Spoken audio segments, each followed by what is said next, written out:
ലോക്സഭാ പ്രതിപക്ഷ നേതാവ് രാഹുൽ ഗാന്ധിയുടെ ആരോപണങ്ങൾ തള്ളി തെരഞ്ഞെടുപ്പ് കമ്മീഷൻ. രാഹുലിന്റെ ആരോപണങ്ങൾ അടിസ്ഥാനരഹിതമെന്ന് തെരഞ്ഞെടുപ്പ് കമ്മീഷൻ പ്രതികരിച്ചു. വിവരങ്ങളുമായി ബൽറാം നെടുങ്ങാടി ഡൽഹിയിൽ നിന്ന് ചേരുകയാണ്. ബൽറാം, ഇന്ന് ഒരു വലിയ പ്രഖ്യാപനം ഉണ്ടാകും. പക്ഷേ ഇന്ന് വാർത്താസമ്മേളനം തുടങ്ങുന്നതിന് തൊട്ടുമുമ്പ് രാഹുൽ ഗാന്ധി പറഞ്ഞ അത്തരത്തിലൊരു ഹൈഡ്രജൻ ബോംബ് ഇന്നുണ്ടാവില്ല എന്നാണ്.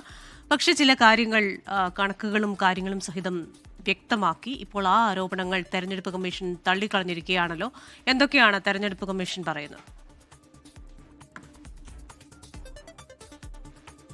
ക്രിസ്റ്റീന, ഇന്ന് വാർത്താസമ്മേളനം തുടങ്ങും മുമ്പ് തന്നെ രാഹുൽ ഗാന്ധി ഇതൊരു ഹൈഡ്രജൻ ബോംബല്ല എന്ന് വ്യക്തമാക്കിയെങ്കിലും കേന്ദ്ര തിരഞ്ഞെടുപ്പ് കമ്മീഷൻ മുഖ്യ തിരഞ്ഞെടുപ്പ് കമ്മീഷണർ ജ്ഞാനേഷ് കുമാറിനെതിരെ ഗുരുതരമായ ആരോപണങ്ങളാണ് അദ്ദേഹം ഉന്നയിച്ചത്. ഒപ്പം തന്നെ ഇതിൽ ഉൾപ്പെട്ട വ്യക്തികളെയും മാധ്യമങ്ങൾക്ക് മുന്നിൽ അദ്ദേഹത്തിന് എത്തിക്കാനായി എന്നുള്ളതും ശ്രദ്ധേയമാണ്. എന്നാൽ രാഹുലിന്റെ വാർത്താ സമ്മേളനം കഴിഞ്ഞ് നിമിഷങ്ങൾക്കകം തന്നെ തെരഞ്ഞെടുപ്പ് കമ്മീഷൻ ഇക്കാര്യങ്ങൾ എല്ലാം തന്നെ നിഷേധിച്ചിരിക്കുകയാണ്. രാഹുലിന്റെ ആരോപണങ്ങൾ അടിസ്ഥാനരഹിതവും തെറ്റും എന്നാണ് തെരഞ്ഞെടുപ്പ് കമ്മീഷൻ വൃത്തങ്ങൾ ഇതിനോട് പ്രതികരിക്കുന്നത്.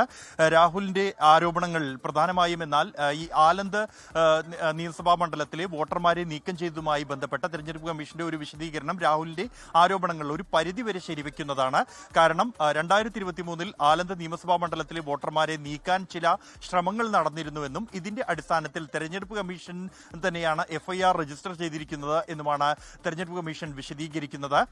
ഒരു വോട്ടറുടെയും വിശദീകരണം കേൾക്കാതെ അയാളുടെ വോട്ട് നീക്കം ചെയ്യുന്ന പതിവ് തെരഞ്ഞെടുപ്പ് കമ്മീഷൻ ഇല്ല എന്ന് തെരഞ്ഞെടുപ്പ് കമ്മീഷൻ വിശദീകരിക്കുന്നു. പൊതുജനങ്ങളിൽ ആർക്ക് വേണമെങ്കിലും മറ്റൊരാളുടെ വോട്ട് നീക്കം ചെയ്യാവുന്ന സാഹചര്യം ഇല്ല, അതിനുള്ള അവസരം തെരഞ്ഞെടുപ്പ് കമ്മീഷൻ നൽകുന്നില്ല എന്നും തെരഞ്ഞെടുപ്പ് കമ്മീഷൻ വിശദീകരിക്കുന്നുണ്ട്.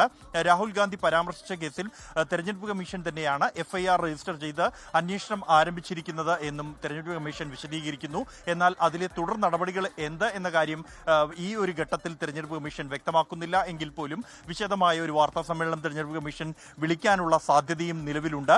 നിലവിലിപ്പോൾ ഇത് തെരഞ്ഞെടുപ്പ് കമ്മീഷനുമായി ബന്ധപ്പെട്ട വൃത്തങ്ങളാണ് ഇക്കാര്യത്തിൽ വിശദീകരണം നൽകുന്നത്. മുൻ ആരോപണങ്ങൾക്ക് വ്യത്യസ്തമായി നേരത്തെ രാഹുൽ ആരോപണം ഉന്നയിച്ച ഘട്ടത്തിൽ ഒറ്റവരി പ്രതികരണം മാത്രമായിരുന്നു തെരഞ്ഞെടുപ്പ് കമ്മീഷന്റെ ഭാഗത്തു നിന്നും ഉണ്ടായിരുന്നത്. അടിസ്ഥാനരഹിതം എന്ന ഒറ്റ വരിയിൽ തെരഞ്ഞെടുപ്പ് കമ്മീഷന്റെ പ്രതികരണം ഒടുങ്ങിയെങ്കിൽ പിന്നീട് വിശദമായ വാർത്താ സമ്മേളനം വിളിച്ച് വിശദീകരിക്കേണ്ടി വന്നിരുന്നു തെരഞ്ഞെടുപ്പ് കമ്മീഷന് രാജ്യവ്യാപകമായി ഇതിൽ പ്രതിഷേധം ഉയർന്ന ഒരു പശ്ചാത്തലത്തിൽ. എന്നാൽ ഇത്തവണ വ്യത്യസ്തമായിക്കൊണ്ട് മിനിറ്റുകൾക്കകം തന്നെ പ്രതികരണം തെരഞ്ഞെടുപ്പ് കമ്മീഷൻ നടത്തിയിരിക്കുന്നു.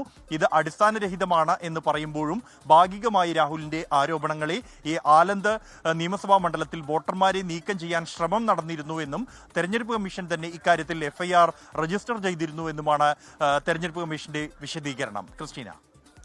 ബൽറാം, ഇക്കാര്യത്തിൽ ഒരാൾക്കും, അതായത് പൊതുജനങ്ങളുടെ ഭാഗത്തു നിന്ന് ഒരാൾക്കും ഓൺലൈനായി ഇത്തരത്തിൽ പേരുകൾ ഡിലീറ്റ് ചെയ്യാൻ സാധിക്കില്ല എന്നുകൂടി തെരഞ്ഞെടുപ്പ് കമ്മീഷൻ പറഞ്ഞിട്ടുണ്ടല്ലോ. അപ്പോൾ ഇതിന് കൃത്യമായ നടപടിക്രമങ്ങളുണ്ട്. ഒരാൾ, അതായത് ആരുടെ പേര് ഡിലീറ്റ് ചെയ്യുന്നോ ആ വ്യക്തിയെ കേൾക്കാതെ ഒരു വ്യക്തിക്കും ഓൺലൈനായി ഡിലീറ്റ് ചെയ്യാനുള്ള സാധ്യത ഇല്ല എന്ന് ഉറപ്പിച്ചു പറയുകയാണല്ലോ തെരഞ്ഞെടുപ്പ് കമ്മീഷൻ.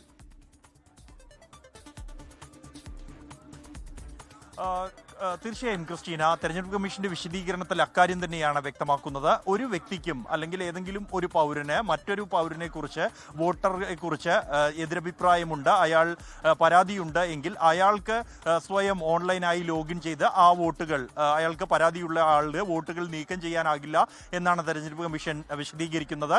അത് തന്നെയാണ് സാധാരണ നടന്നു വരുന്ന ഒരു രീതി എന്നുള്ളതും. ആക്ഷേപമുള്ളവർ തെരഞ്ഞെടുപ്പ് കമ്മീഷന് മുന്നിൽ ആക്ഷേപം ഉന്നയിക്കുന്നു. തുടർന്ന് ഈ ആക്ഷേപമുള്ള വോട്ട് അയാളുടെ വിശദീകരണം ഉൾപ്പെടെ കേട്ട് ഈ ആരോപണങ്ങൾ ശരിയാണെങ്കിൽ ആ വോട്ട് നീക്കം ചെയ്യുന്ന പ്രക്രിയയാണ് സാധാരണ നിലയിൽ പാലിച്ചു വരുന്നത്. എന്നാൽ അതിൽ നിന്നും വ്യത്യസ്തമായിക്കൊണ്ട് ആസൂത്രിതമായി ഒരു സോഫ്റ്റ്വെയർ ഉപയോഗിച്ചുകൊണ്ട് ഈ വോട്ടർമാരെ വ്യാപകമായി നീക്കം ചെയ്തു എന്നാണ് രാഹുൽ ഗാന്ധി ആരോപിച്ചിരിക്കുന്നത്. അത് കോൺഗ്രസിന് മേൽക്കൈയുള്ള മേഖലകളിൽ കോൺഗ്രസ് വോട്ടുകൾ തന്നെ കണ്ടെത്തിയാണ് അത്തരത്തിൽ കോൺഗ്രസ് വോട്ടർമാരെ നീക്കം ചെയ്തത് എന്നുമാണ് രാഹുലിന്റെ ആരോപണം. ഇത് അത്യന്തം ഗുരുതരമാണ്.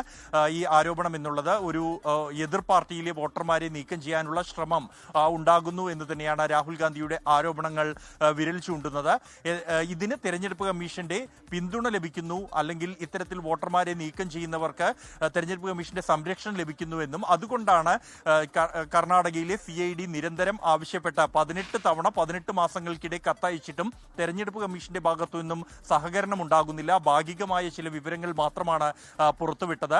മറിച്ച് ഈ ലോഗിൻ ഇവർ കർണാടകയ്ക്ക് പുറത്തുള്ള മൊബൈൽ നമ്പറുകൾ വഴിയാണ് ലോഗിൻ ചെയ്തത്. അതിൻ്റെ IP അഡ്രസ് വിവരങ്ങൾ, മറ്റ് ലോഗിൻ വിവരങ്ങൾ, ഈ മൊബൈൽ നമ്പറുകൾ വിശദാംശങ്ങൾ, അത് ആരുടെ പേരിൽ രജിസ്റ്റർ ചെയ്തിരുന്ന മൊബൈലാണ് തുടങ്ങിയ വിശദാംശങ്ങൾ കർണാടക പോലീസ് CID വിഭാഗം മുഖ്യ തിരഞ്ഞെടുപ്പ് കമ്മീഷണറോട് തേടിയിരുന്നു. എങ്കിലും അതിൽ യാതൊരു സഹകരണമോ മറുപടിയോ 18 മാസമായി തിരഞ്ഞെടുപ്പ് കമ്മീഷന്റെ ഭാഗത്തു നിന്നുമില്ല എന്നുള്ളതാണ് രാഹുലിന്റെ ആരോപണം. അതിനെ എത്രത്തോളം ഇക്കാര്യത്തിൽ വിശദീകരിക്കാൻ എന്താണ് തെരഞ്ഞെടുപ്പ് കമ്മീഷൻ ഉള്ളത് എന്ന കാര്യം ഇനിയും വ്യക്തമാകേണ്ടതുണ്ട്. എന്നാൽ നിലവിൽ നൽകിയിരിക്കുന്ന വിശദീകരണം എന്നുള്ളത് സാധാരണ നിലയിൽ തെരഞ്ഞെടുപ്പ് കമ്മീഷൻ പാലിച്ചു വരുന്ന ഒരു രീതിയാണ്. ഒരാൾക്ക് മറ്റൊരാളുടെ വോട്ട് നീക്കം ചെയ്യാൻ, നേരിട്ട് ലോഗിൻ ചെയ്ത് നീക്കം ചെയ്യാനാകില്ല എന്നുള്ളത് തന്നെയാണ് നിലവിലുള്ള രീതി. അക്കാര്യമാണ് തെരഞ്ഞെടുപ്പ് കമ്മീഷൻ ഈ വിശദീകരണത്തിൽ വ്യക്തമാക്കുന്നതും. ക്രിസ്റ്റീന, ലോകത്തെവിടെയായാലും ഏത് സമയത്തും 24 വാർത്തകളും ഓഗ്മെന്റഡ് റിയാലിറ്റി പാക്കേജുകളും എക്സ്പ്ലെയിനറുകളും വിശദമായി കാണാൻ ഞങ്ങളുടെ യൂട്യൂബ് ചാനൽ നിങ്ങൾക്ക് സബ്സ്ക്രൈബ് ചെയ്യാം.